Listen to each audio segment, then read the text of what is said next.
let's just get into it. So the Israelis have started bombardment campaign of northern Lebanon and southern Syria.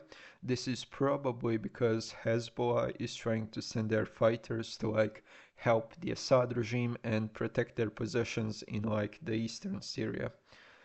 The Assad forces are struggling hard. Uh, the HTS forces have been slowed down significantly, but they have not been stopped. They are still slowly grinding their way towards Hama. The Assad forces were probably banking on some sort of counterattack because there were some gatherings of troops over here and they did perform an attack.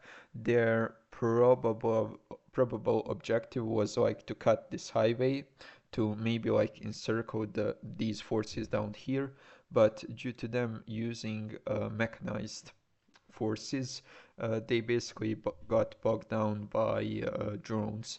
Meanwhile, due to HTS using much more mobile forces, they are usually on pickup trucks, as shown here. Let me show you.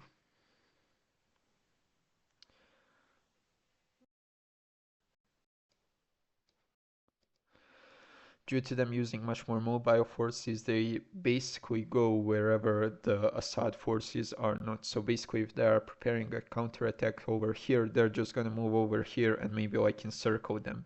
They also, because the Assad forces were heavily focused on protecting Hama, they basically just moved away from it, probably wanting to encircle it. In other news, the Kurdish forces are currently fighting with the Assad forces technically.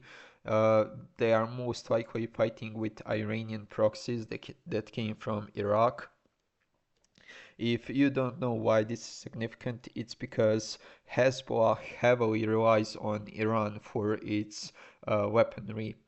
And basically, this area is not controlled by the Syrian forces. It's controlled by Hezbollah and other Iranian proxies. So if this gets closed off, they're gonna have much harder time to supply Hezbollah, and Hezbollah has already been heavily degraded by Israel. They don't need more gut punches.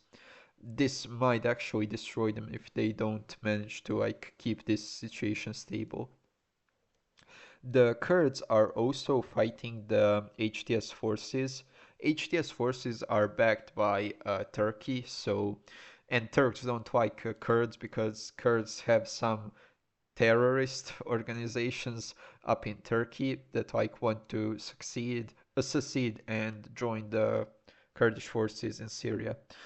Kurdish forces have also established a camp over here for Aleppo civilians or refugees that want to come over. Uh, Aleppo has basically all but fallen. Almost all of it is in control of HTS forces. HTS forces are also fighting against the Kurds. They are probably gonna control of this area. The HTS forces can supply their troops much more easily than the Kurds can, especially across the river. Um, as I stated earlier, Israel is bombing the northern Syria and northern Lebanon, southern Syria and northern Lebanon. And yeah, that's it.